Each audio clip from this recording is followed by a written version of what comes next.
오늘은 34절, 한 절만 읽겠습니다. 34절. 같이 읽겠습니다. 34절 시작. 이에 마리아가 천사에게 이르되 나는 남자를 알지 못하는데 어찌 이 일이 있으리까 하매. 자, 오늘 제가 드릴 말씀의 제목은 어찌 이 일이 있으리까, 이런 제목으로 말씀드리겠습니다. 제가 오늘 말씀을 드리면서 이제 찬송가 몇 곡을 좀 소개해 드리려고 합니다. 우리 찬송가에도 있는데 559장 놀랍다 주님의 큰 은혜 우리의 죄를 속하시려 갈보리 십자가 위에서 어린 양 보혈을 흘렸네. 아시죠? 네, 그 다음에 560장 조금 전에 불렀죠. 놀라운 주의 은혜 검은 죄다 씻어 오 측량 못할 사랑 나 영원히 찬양. 조금 전에 불렀죠. 그리고 70장 예수 놀라운 이름 아름다운 영광의 주 임마누엘. 아시죠? 그리고 또 67장 놀라운 주 이름 놀라운 주 이름 놀라운 주 이름 예수 내 주. 또 92장 우리가 오늘 예배 드릴 때 맨 처음 불렀던 노래예요. 아 놀라워 내 노래 영원하리. 다 공통적으로 여러분이 발견할 수 있는 거 있으세요? 554장도 나 같은 죄인 살리신, 잘 알죠? 주 은혜 놀라와. 자, 이 모든 지금 노래들이 한결같이 말하는 게 있어요. 그 예수님의 이름이 놀랍다. 예수님의 은혜가 놀랍다. 주의 사랑이 놀랍다. 주의 구원이 놀랍다. 다 뭘 얘기하고 있습니까? 놀랍다는 것을 말하고 있다는 것이죠. 사실 여러분과 제가 메마른 신앙생활을 하느냐, 영적으로 뜨거운 그런 가운데 있느냐를 어떻게 구분할 수 있느냐 하면요, 이 주님에 대해서, 그리고 주님이 베풀어준 사랑에 대해서, 그리고 주님의 어떠하심에 대해서 놀라고 있다면 여러분이 뜨거운 신앙생활을 하고 있는 거예요. 영적으로 뜨거운 거라는 거죠. 그런데 그것에 대해서 식상해져 버렸고 그게 크게 뭐 이렇게 내 마음을 움직이는 그런 게 아니고 그냥 냉랭하다 싶으면 여러분의 신앙도 당연히 메마른 신앙생활을 하는 것일 수밖에 없다는 거예요. 그러니까 우리의 신앙생활이 뜨거우냐 어쩌냐, 열정적이냐 어쩌냐, 이것을 가늠하는 건 주님에 대해서 놀라워하고 있느냐, 주님이 나에게 해주신 일에 대해서 놀라워하고 있느냐, 주님의 은혜에 대해서 생각해 볼 때 놀라워하고 있느냐, 주님의 십자가를 생각할 때 놀라워하고 있느냐, 이 주님에 대해서 놀라워하고 있다면 여러분은 지금 뜨거운 거예요. 근데 만일 이거에 대해서 냉랭하다 그러면 여러분의 신앙도 이 날씨를 못 따라가고 있는 거예요 지금. 여러분 뜨거운 신앙생활, 열정적인 신앙생활 하기를 원하십니까? 그럼 오늘 말씀을 잘 들으셔야 돼요. 오늘 우리는 마리아가 이 한 고백, 어찌 이 일이 있으리까, 이 부분을 살펴보려고 그래요. 그래서 여기서 우리가 이 말씀을 살펴보면서 제가 목적으로 삼는 건 뭐냐면, 우리가 주님에 대한 경탄, 그 떡볶이집 감탄 떡볶이 있죠. 네. 그 감탄 뭐예요? 정말 놀랍고 이렇게 탄성을 지를 만한 그런 거라고 하는 건데, 우리가 주님에 대해서요 경탄할 수 있어야 돼요. 어떻게 이런 일이 있을 수 있지? 어떻게 이런 것들이 내게 올 수 있지? 어떻게 이런 은혜를 내가 누릴 수 있지? 라고 저와 여러분이 주님께 경탄하는 그런 삶이 될 수 있기를 바라서 이 말씀을 준비한 거란 말이죠. 자, 그러면 여기서 우리가 오늘 이 말씀을 살펴볼 때 첫 번째로요, 마리아가 말하는 이 일이 무엇을 말하는지 오늘 본문 말씀 보세요. 34절 같이 한번 읽어보죠. 시작. 이에 마리아가 천사에게 이르되 나는 남자를 알지 못하는데 어찌 이 일이 있으리까. 어찌 이 일이 있으리까 그랬어요. 근데 여기서 이 일이 어떤 일이냐는 거예요. 도대체 이 일이 무슨 일이냐는 거죠. 자, 이 일은 사람이 보기에 불가능한 일입니다. 사람의 상식으로는 있을 수 없는 일이라는 거죠. 처녀가 아이를 갖는 거, 결혼도 안 했는데, 남자랑 잠자리도 하지 않았는데 아이를 갖는 거, 이거 여러분 상식적으로 가능한 겁니까? 있을 수 없는 일이죠. 이런 불가능한 일을 여기서 어찌 이 일이 있으리까 할 때 그 이 일에 이렇게 표현해 놓은 거예요. 또 이 일은 어떤 일입니까? 이 일은 구원자가 이 세상으로 들어오는 일이에요. 자, 이 마리아의 몸에서 태어날 아기를 오늘 본문에는 세 가지로 표현하고 있어요. 첫째는 뭐냐면 이름을 소개하고 있는데 예수라고 이렇게 소개하죠. 31절 같이 읽겠습니다. 시작. 보라, 내가 내 태에 수태하여 아들을 낳고 그의 이름을 예수라 하리라. 예수라는 이름은 그 당시에 널리 사용됐던 이름이에요. 우리 교회도 영이라는 이름이 많이 있더라고요. 한 3분 정도 우리 교회도 있는데 이게 흔한 이름이잖아요. 옛날에 우리 어렸을 때 자라던 그 교과서에 보면 철수라는 이름이 또 그렇게 많고요. 그런데 이 당시에 예수라는 이름도 흔한 이름이었어요. 예수라는 것은 무슨 뜻이냐? 그 이름의 뜻이 있는데 제가 지난주에 이제 김 목사님을 만났어요. 우리 태어난 아기 이름이 제하예요. 이름 아세요? 제하. 제하가 무슨 뜻이냐고 물어보니까 그 제자는 이제 공경한다고 하는 의미가 있대요. 그리고 하자는 이제 하나님을 담아서 하나님을 공경하는 사람이 되라. 이렇게 이제 이름을 줬다고 하시더라고요. 그런 것처럼 사람에게는 이름이 있는데 예수라는 이름이 무슨 뜻이냐? 예수는 여호와의 구원 그런 뜻으로 사람을 백성들을 죄에서 건지실 분이라는 뜻이 있는 거예요. 그러면 그 당시에 왜 이런 이름이 그렇게 유행했을까요? 여러분 우리 교회 보면 예자 들어가는 이름 있죠. 예은이, 예송이, 예준이, 예찬이, 예범이, 있잖아요. 이게 가만히 뜯어보면 뭔가 이렇게 예수님하고 관계가 있고요. 하자 들어가는 또 이름이 있죠. 그죠? 하은이라든지 있어요. 그러면 이런 하준이도 있네요, 우리. 근데 이런 이름들이 다 뭐하고 또 관계가 있냐면 하나님하고 또 이렇게 관계가 있는 그런 이름들이 있단 말이에요. 그래서 얘는 혹시 집안이 기독교 집안이 아닌가 싶어지는 그런 이름이 있다는 거죠. 그런데 그 당시에 이렇게 예수라는 이름을 많이 썼던 것은 이 이스라엘 백성이 하나님으로부터 오는 구원을 갈망하고 있었다는 거예요. 하나님께서 우리들을 건져주시기를 갈망하고 있었다는 거죠. 그런데 그 마리아가 낳게 될 아들의 이름이 뭐라고요? 예수예요. 그러면 뭐예요? 이 아기는 이스라엘 백성이 그렇게 갈망하던 것을 채워줄 수 있는 그런 사람이라는 거죠. 그런 존재가 태어난다는 거예요. 이 일이 어떻게 이렇게 일어날 수 있을까? 자, 마리아가 그렇게 하는 거죠. 또 이 아기는 어떤 아기냐면요. 가장 높으신 이의 아들, 하나님의 아들이라 불려질 거예요. 32절 보세요. 32절. 같이 읽어보겠습니다. 시작. 그가 크게 되고 가장 높으신 이의 아들이라 불릴 것이요. 주 하나님께서 그의 조상 다윗의 왕자를 그에게 주시리니. 가장 높으신 이의 아들이면 누구의 아들이라는 거예요? 하나님의 아들이죠. 그래서 여기 35절 또 읽어보죠. 같이 시작. 천사가 그녀에게 대답하여 이르되 성령님께서 내게 임하시고 가장 높으신 이의 권능이 너를 덮으시리니 그런즉 또한 내게서 태어날 그 거룩한 것은 하나님의 아들이라 불리리라. 너에게서 태어날 그 존재는 뭐라고 불린다고요? 하나님의 아들이라고 불린다고 지금 말하고 있는 거죠. 그래서 이 하나님의 아들이 마리아의 태를 사용해서 이 땅에 태어나는 거예요. 어찌 이런 일이 있을 수 있습니까? 지금 마리아가 말하고 있는 내용이 그거예요. 어떻게 내 몸을 통해서 하나님의 아들이 나온단 말입니까? 이게 지금 마리아가 여기서 말하는 거라는 거죠. 또 이 마리아의 몸에서 태어날 아기는 구약에서 예언된 메시아, 왕이란 말이에요.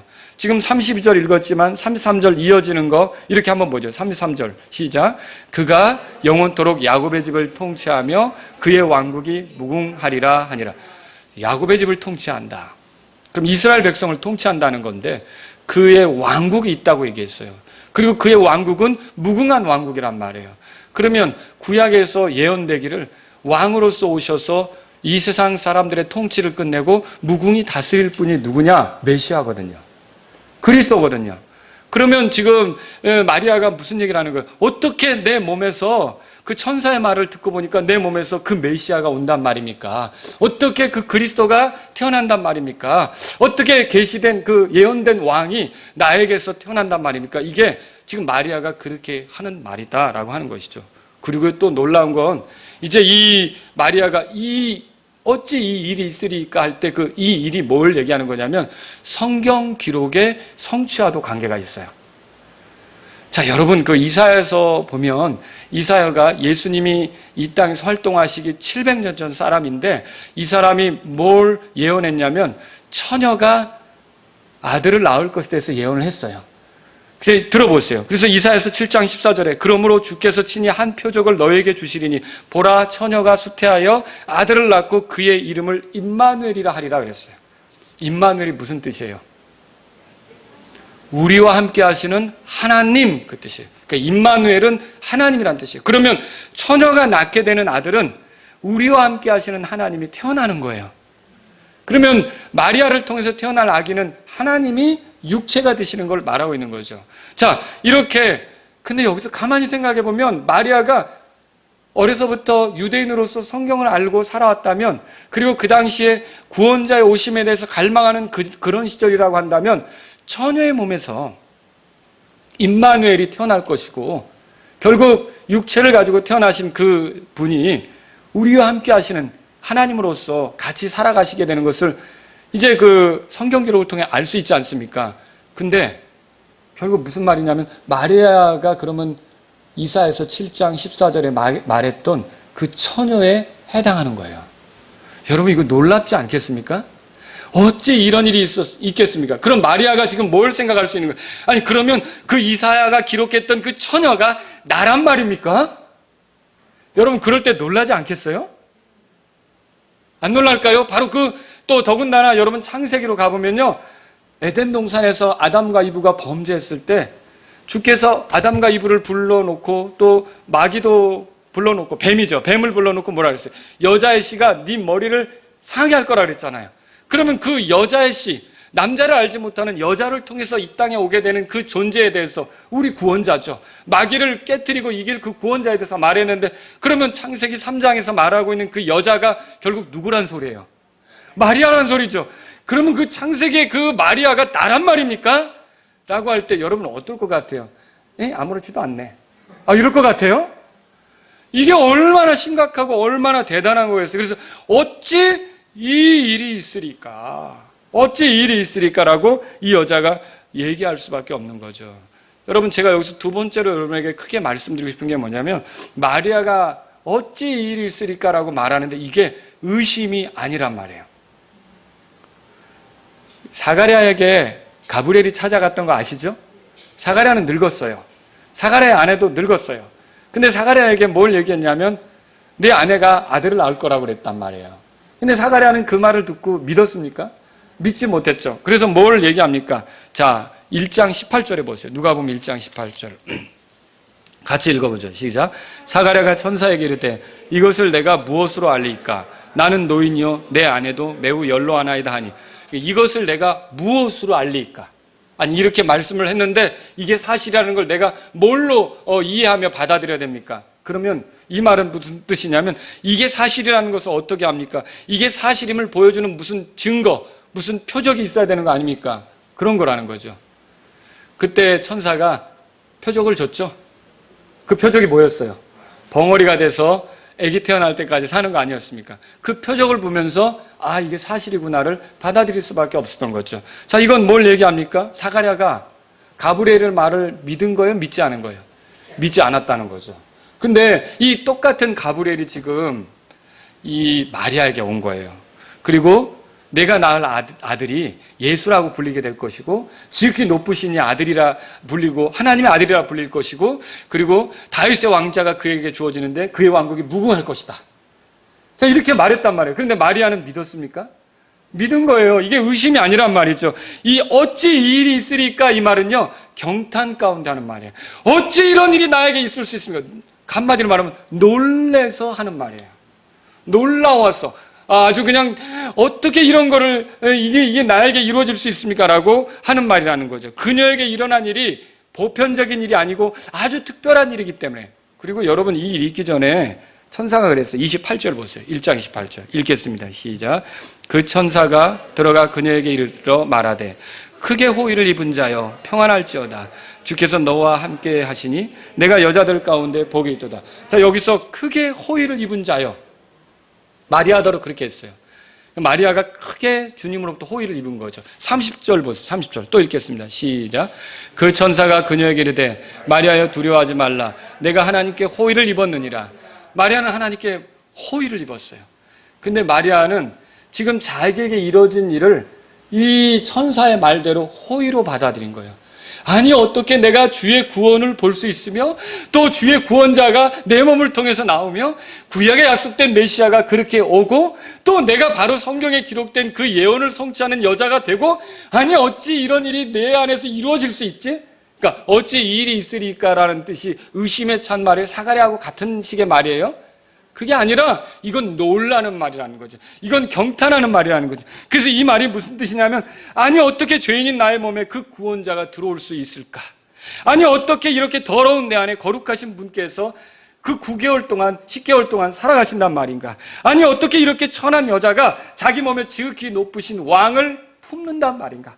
아니 어떻게 이렇게 주께서 조상들에게 약속하신 그 메시아가 내 몸을 통해서 온단 말인가? 내가 감히 그 하나님이 육체가 되는데 그 육체가 되는 과정에서 내가 그분을 품는 통로가 된단 말인가?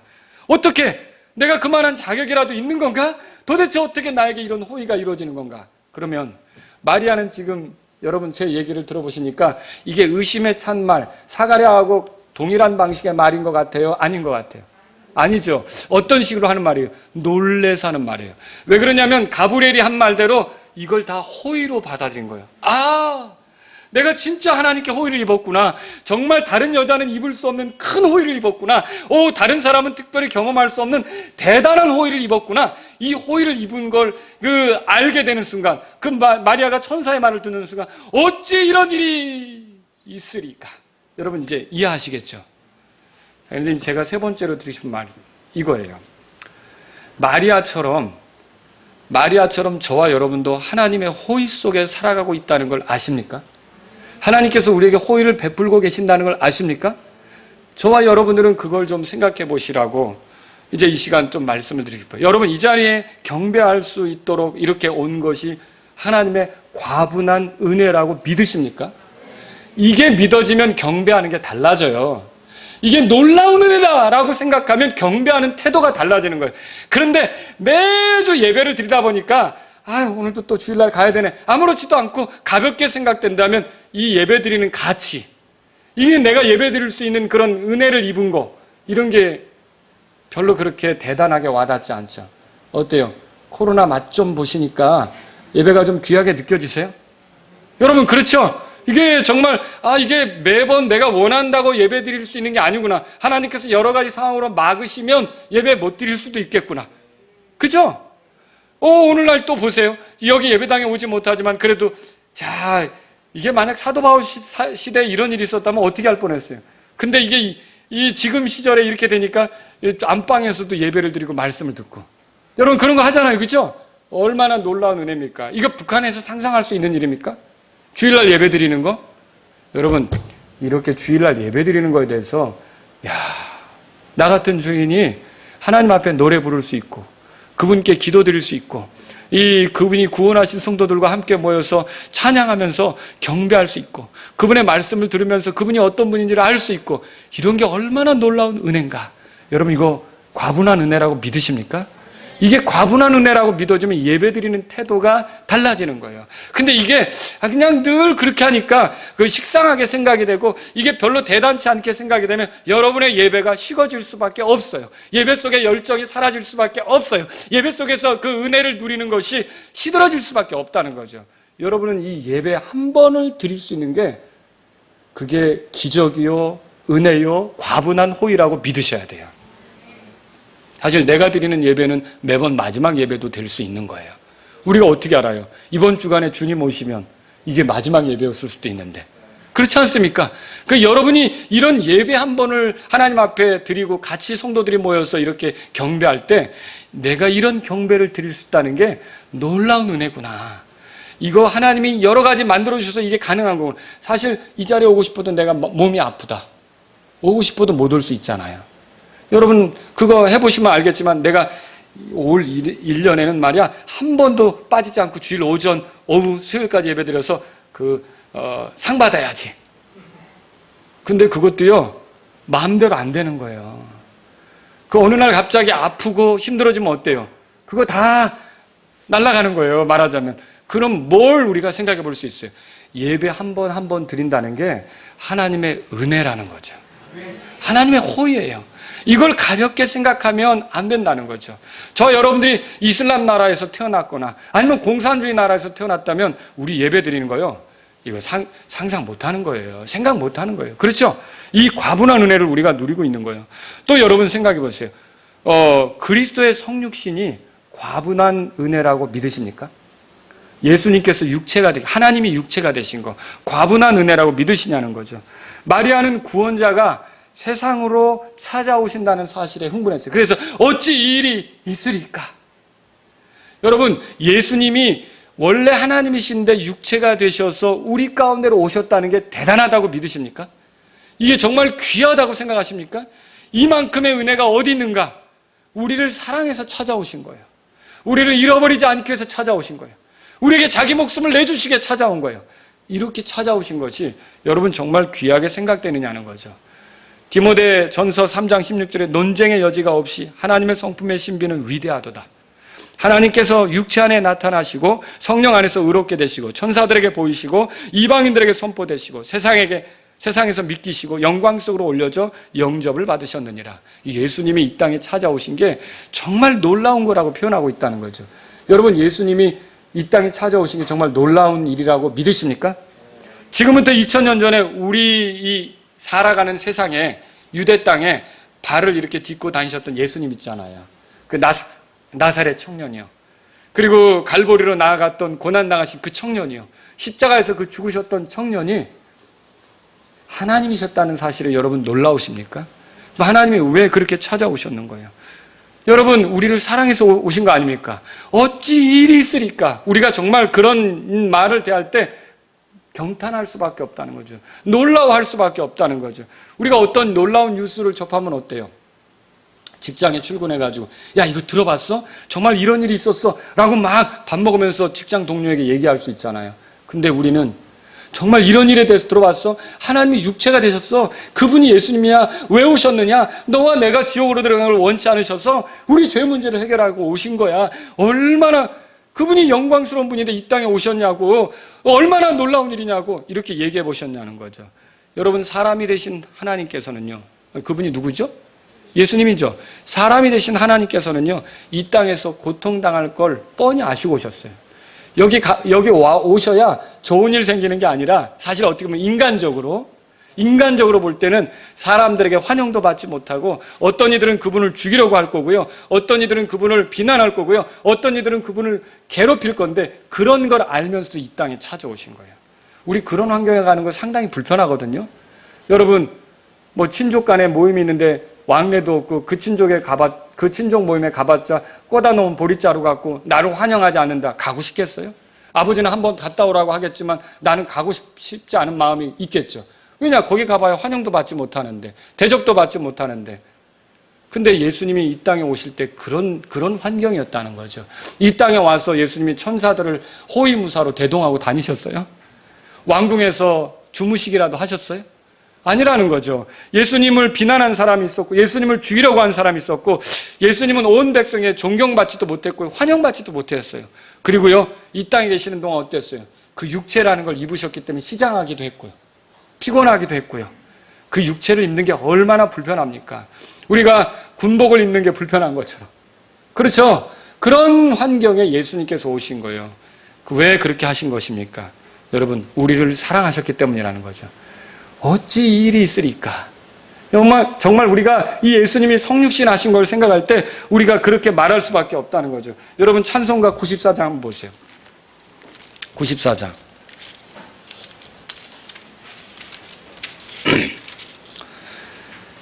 우리 한번 불러볼까요? 94장 1절만 반주도 한번 넣어서.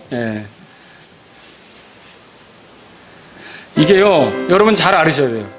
이게 또 뭘 모르고 찬송가 처음 부를 때 사랑이 구주를 죽게 했나 왜 날 사랑하나. 왜 따지지? 겸손히 십자가 지시었네 왜 날 사랑하나. 왜 자꾸 따져? 왜 날 사랑하나. 왜 따지는 거야? 이거 따지는 겁니까? 이게 무슨 의미죠? 어찌 이렇게까지 나를 사랑하는가? 도대체 내가 무엇이길래 왜 이리 나를 사랑하는가? 감탄하고 경탄하고 놀라워하는 고백이란 말이에요. 그런 뜻으로 한번 불러볼까요? 우리 같이 한번 불러보죠.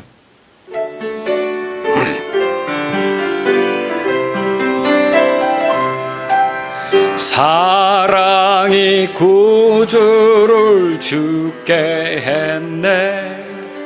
왜 날 사랑하나.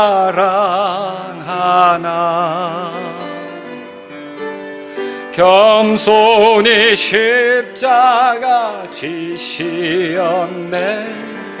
왜 날 사랑하나. 왜 날 사랑하나. 왜 날 사랑하나. 왜 주님 갈보리 가야 했나.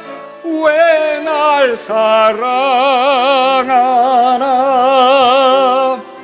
여러분의 삶 속에, 제 삶 속에 이게 처음에는 구원받을 때 눈이 번했고 기쁨이 있었고 감격이 있었고 나 같은 죄인 살리신 그 노래처럼 놀라운 은혜라고 이렇게 정말 감탄하고 경탄하고 그랬었는데 어느 순간 너무 당연시 생각하고 가볍게 생각하고 대단하지 않게 생각한다면 그때가 우리가 영적으로 문제가 생기는 거예요. 냉랭해진 신앙이 되는 거죠. 차갑게 걸어가는 그런 그리스도인의 삶을 사는 거죠. 여러분, 오늘 우리가 만일 그렇게 식어진 그런 상태에 있다면 다시 한번 주님이 우리를 위해 하신 일을 생각해 볼 필요가 있어요. 그게 그렇게 가볍게 될 수 있는 일이 아니었다는 거죠. 굉장히 놀라운 일이고 우리가 이 감탄하지 않을 수 없는, 경탄하지 않을 수 없는 대단히 놀라운 일이고 엄청난 호의를 우리가 잊고 살아간다는 걸 알 필요가 있다는 거죠. 여러분, 그리스도의 십자가의 죽으심이 과분한 은혜라고 믿으십니까?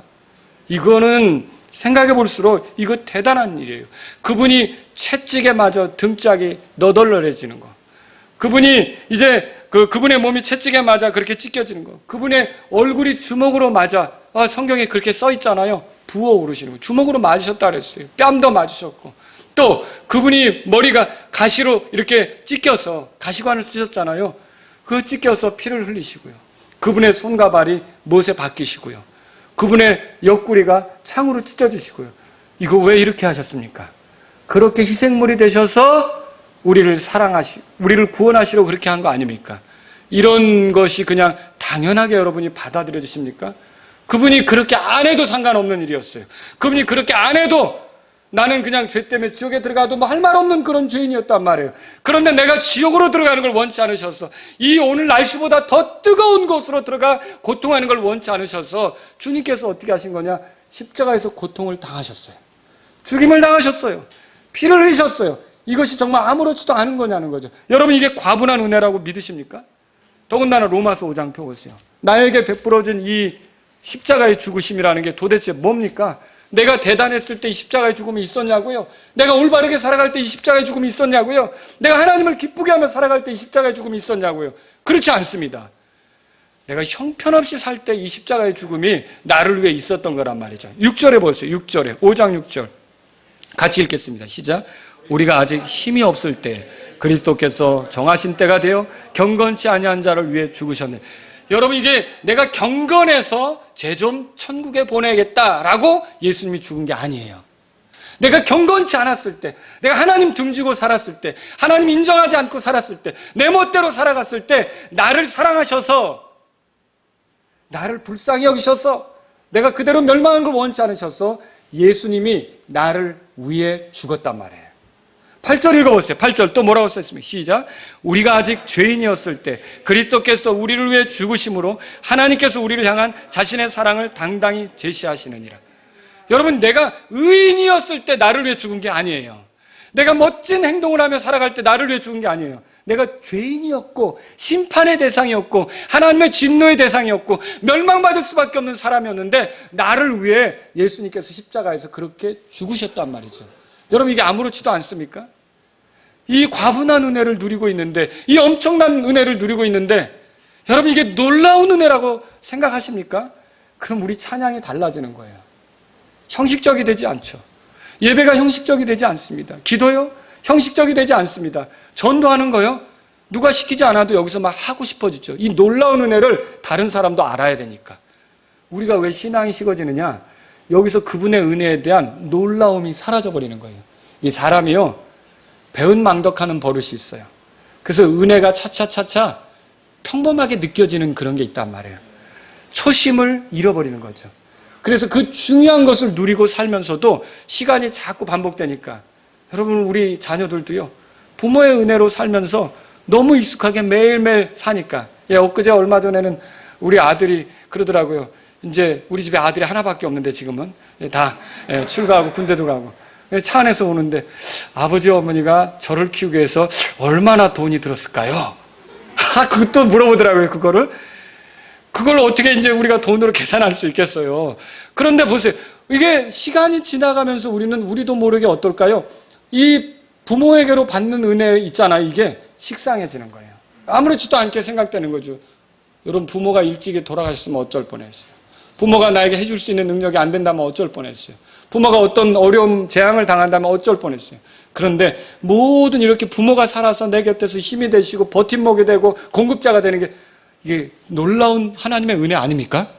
이 은혜를 가볍게 생각하면 안 된다는 거죠. 우리는요, 십자가를 통해 나타난 주님의 죽으심에 그 우리를 향한 사랑이 있고, 이게 과분한 호의요 은혜라는 걸 믿어야 된다는 거죠. 여러분 보세요. 그 10절에 보세요. 10절. 같이 읽겠습니다. 10절 시작. 이는 우리가 원수였을 때 하나님의 아들의 죽음으로 말미암아 하나님과 화해하게 되었을진데, 화해하게 된 자로서 더욱더 그분의 생명으로 말미암아 구원을 받을 것이기 때문이라. 자, 우리가 원수였을 때 예수님께서 우리를 위해, 내가 하나님 편들 때 나를 위해 죽은 게 아니에요. 내가 하나님 지지했을 때 나를 위해 죽은 게 아니에요. 내가 하나님 반대편에 섰고 세상만 사랑했고 자기 욕심을 위해서만 살고 자기가 주인 노릇하면서 하나님과 원수 행세를 했는데, 그런 나를 위해 이렇게 예수님께서 나를 위해 죽어주셨단 말이에요. 여러분 이게 가벼운 겁니까? 이게 정말로 과분한 호의란 말이죠. 여러분 이게 놀라운 은혜 아닙니까? 이 놀라운 은혜를 우리가 성경을 통해서 확인해 놓고 이게 놀라운 은혜라는 걸 잊어버리는 거예요. 그럼 우리 신앙이 식을 수밖에 없어요. 여러분 또 그리스도로 인해 내 신분이 변화되는 거 과분한 은혜 아닙니까? 마귀의 자식이었어요, 전에는. 아시죠? 그런데 이 마귀의 자식이 지금은 하나님의 자녀가 된 거예요. 여러분 나는 하나님의 자녀라고 고백하실 수 있어요? 아니 어떻게? 마귀 아래서 살던 그 사람들이, 이게 놀라운 은혜라는 거죠.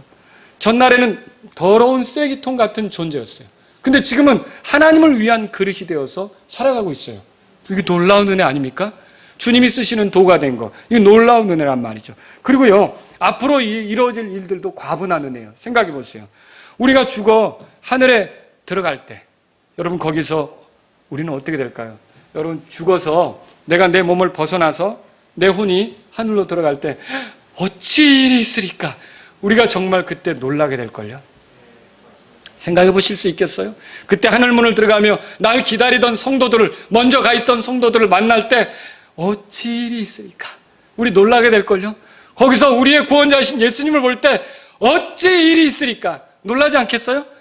그 나를 위해 마련된 처소를 볼 때 내가 영원히 주님과 함께 살아간다는 사실로 인해서, 내가 멸망의 그 장소로 떨어지지 않는다는 사실로 인해서, 그것도 예수님 때문에 그렇게 됐다는 사실로 인해 어찌 일이 있으리까? 놀라지 않겠어요? 여러분 그런 일이 우리에게 있단 말이죠. 또 하나님 말씀 안에 내가 있는 것으로 내가 놀랄 수밖에 없는 거죠. 이사야 대언자가 말했던 그 처녀가 자기 자신이라는 걸 알았을 때 마리아가 어찌 일이 있으리까 그랬잖아요.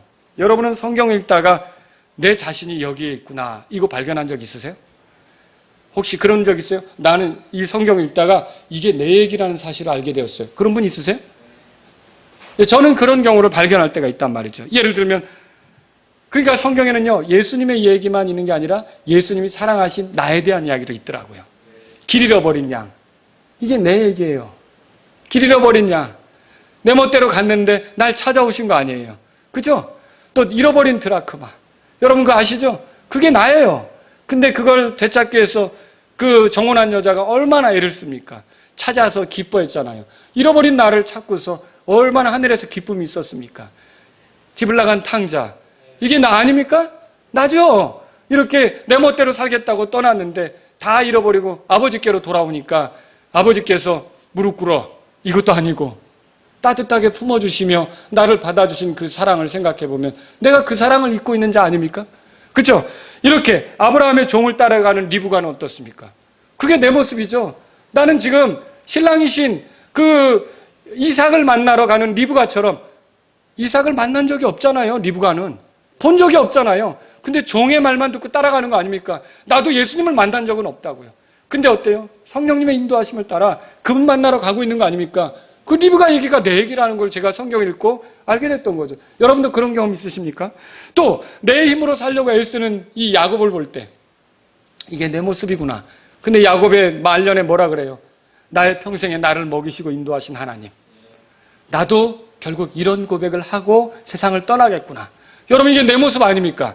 우리가 이거 또 여리고성의 창녀 라합을 볼 때 여러분 내 모습을 보십니까? 저는 세상을 사랑하고 살다가 이제는 세상에 등진 거예요. 마치 여리고성 사람들과 더불어 살다가 여리고성에 등진 라합처럼 나도 이렇게 세상을 등지고 오시는 그런 이스라엘의 군대 여호수아를 기다리는 그런 라합처럼 오시는 왕 예수님을 기다리고 하늘의 군대를 기다리는 나로서 살아가고 있단 말이죠.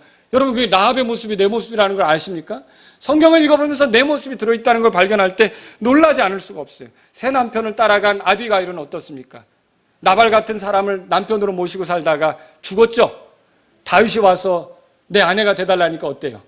뒤도 안 돌아보고 따라가잖아요. 참 우리는 생각할 때 어떻게 아내가 그럴 수 있지. 그런데 우리가 그런 거예요. 우리가 세상을 사랑했고 이렇게 세상을 남편으로 두고 살았지만, 율법을 남편으로 두고 살았지만 우리가 어떻게 했어요? 예수님을 만나니까 뒤도 안 돌아보고 예수님께로 돌아온 사람들이 우리들 아닙니까? 이게 우리 모습이라는 거죠. 사마리아 여자, 눈을 뜬 소경, 바디메오, 삭개오, 자기가 죄인이라고 고백한 베드로, 이게 다 우리 모습이라는 거예요. 여러분, 성경 읽으면서 내 모습을 발견하십니까? 예? 내 모습을 발견할 때 어찌 내가 이런 은혜를 입고 있는가? 여러분 들어보세요. 내가 또한 받은 것을 무엇보다 먼저 너에게 전하였노니 그것은 곧 성경 기록대로 그리스도께서 우리의 죄들로 인하여 죽으시고 묻히셨다가 성경 기록대로 셋째 날에 다시 살아나시고, 고린도전서 15장 3절 4절 읽었거든요. 여기에 우리의 죄들로 인하여 죽으시고 묻히셨다가 셋째 날에 다시 살아나시고, 우리의 이 우리의란 말에 나도 포함됩니까? 나 때문에 죽으셨구나.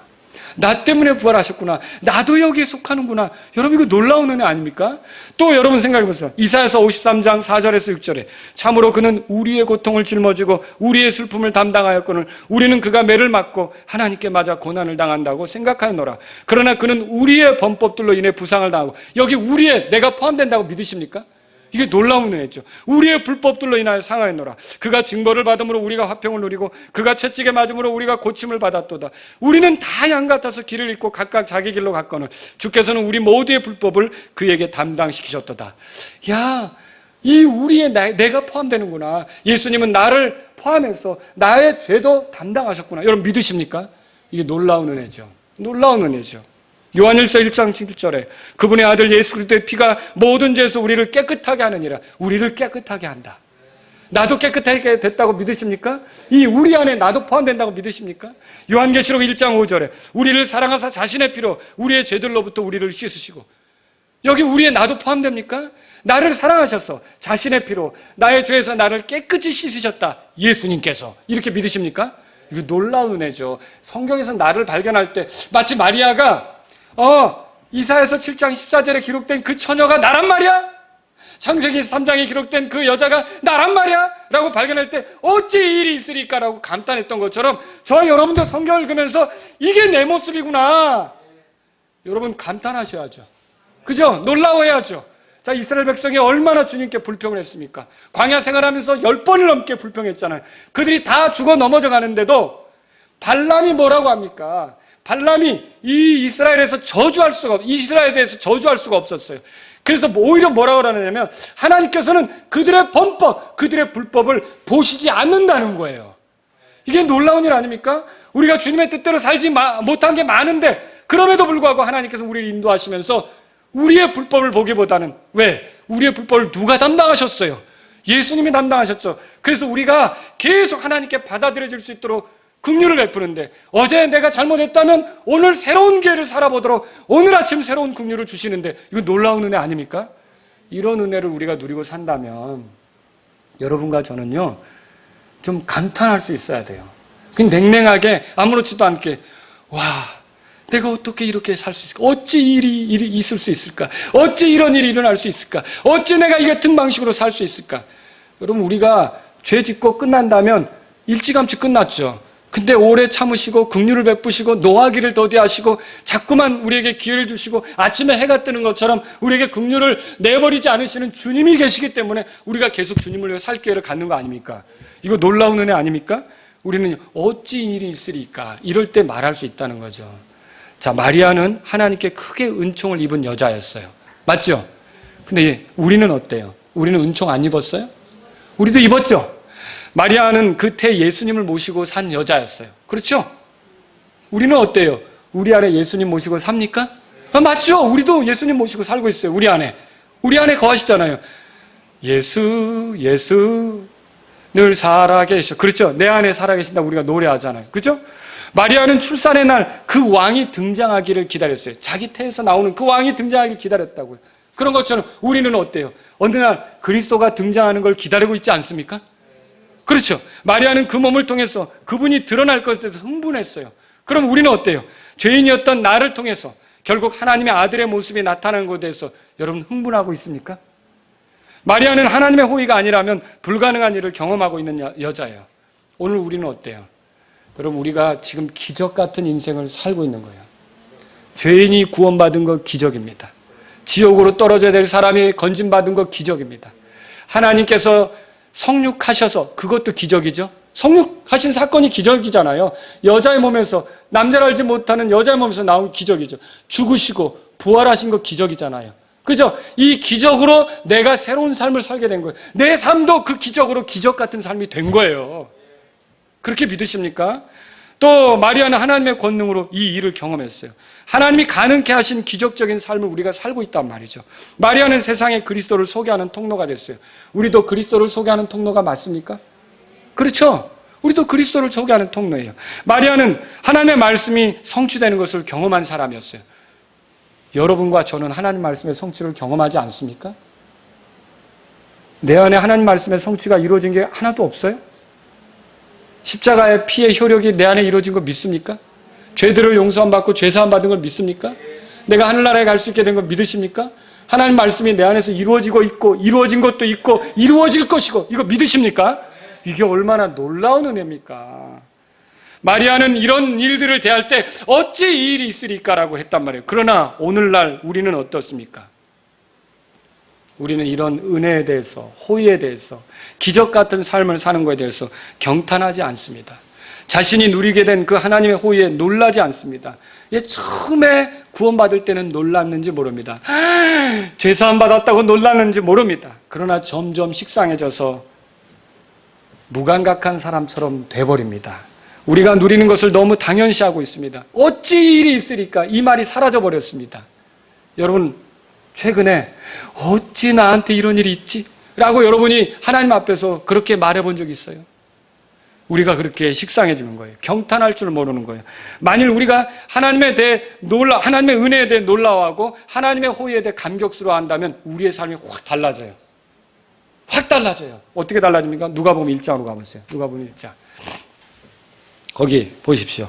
누가복음 1장 거기 보시면요. 38절입니다. 다 같이 읽겠습니다. 시작. 마리아가 이르되 주의 여종을 보소서 당신의 말씀대로 그 일이 내게 이루어지리이다. 자, 이게요. 그 은혜에 놀라워하는 자마다 뭐라고 고백하냐면 주님의 말씀대로 내게 이루어질 겁니다. 주님의 말씀대로 내게 될 겁니다. 이렇게 얘기하는 거예요. 그 말씀을 받아들이는데 어려움이 있어요? 거부감이 있어요? 불편함이 있어요? 그렇지 않다는 거죠. 여러분 마리아가 가브리엘이 전한 이 주님의 말씀대로 될 때 얼마나 어려운 환경에 빠질지 생각해 보셨잖아요. 그죠? 미혼모로서 사람들의 손가락질을 받게 될 거예요. 또 어떤 사람들은 음탕한 여자라고 손가락질할 거예요. 그리고 그 남편이 되기로 한 요셉은 얼마나 불쾌하면서 이 여자를 경멸하겠어요. 이혼은 물론이고 어쩌면 돌 맞아 죽을지도 몰라요. 아니면 잘 살아서 어디로 이렇게 도망가더라도 평생에 어디서 부적절하게 애를 낳고서 저렇게 산다고 손가락질 당할 수도 있는 그런 상황이란 말이에요. 근데 이런 상황인데 어때요? 당신의 말씀대로 그 일이 내게 이루어지이다. 여러분 대단한 거 아닙니까? 어떻게 이런 일이 가능하냐는 거죠. 자, 우리는요 이 땅에 살아갈 때 성경을 아무리 많이 읽어도, 잘 들으세요, 성경을 열심히 읽고 설교를 아무리 들어도 결정적인 순간에는 자기가 원하는 대로 행하는 사람들이 있어요. 자기 생각대로 결정하는 사람이 있단 말이에요. 하나님 말씀을 알지만 그 말씀대로는 아닙니다. 내가 그 말씀대로 살면 너무나 손해봅니다. 그 말씀대로 사는 건 나는 감당이 안 됩니다. 그 말씀대로 할 수 없습니다. 그 말씀은 좋다는 거 압니다. 그렇지만 나한테는 무리입니다. 내가 생각하는 대로 하고 싶습니다. 이렇게 가는 경우가 있다는 거죠. 근데 왜 이렇게 되느냐는 거예요. 이거는요 그분의 사랑, 그분의 은혜, 그분의 호의, 그분이 나에게 베푸신 모든 것들에 대해 경탄할 줄 모르면, 거기에 감탄할 줄 모르면, 그것에 대해서 놀라워할 줄 모르면 그런 식의 삶으로 빠져버릴 수밖에 없는 거예요. 신앙이 냉랭해졌으니까, 차가워졌으니까. 그러나 하나님의 사랑과 호의와 은혜에 대해서 항상 놀라는 사람은요, 그것에 대해서 감히 어떻게 이런 일이 있을 수 있을까라고 경탄하는 사람은요, 주의 말씀이 무엇이든지, 그게 내게 얼마나 피곤하든지, 그게 내를 얼마나 힘들게 하든지 상관없어요. 그 말씀대로 되기를 원합니다. 이렇게 된다는 거죠. 여러분이 이런 삶을 살기를 원하십니까? 그렇다면 경탄할 줄 아시라는 거죠. 오늘 잃어버린 주에 대한 놀라움, 주의 사랑에 대한 놀라움, 주님의 호의에 대한 놀라움, 주의 은혜에 대한 놀라움, 이걸 회복하시기 바랍니다. 그럼 이거 어떻게 회복합니까? 이거 회복하는 건 다른 거 아니에요. 십자가를 묵상하는 거죠. 거기서 있었던 놀라운 사건들을 생각해 보는 거죠.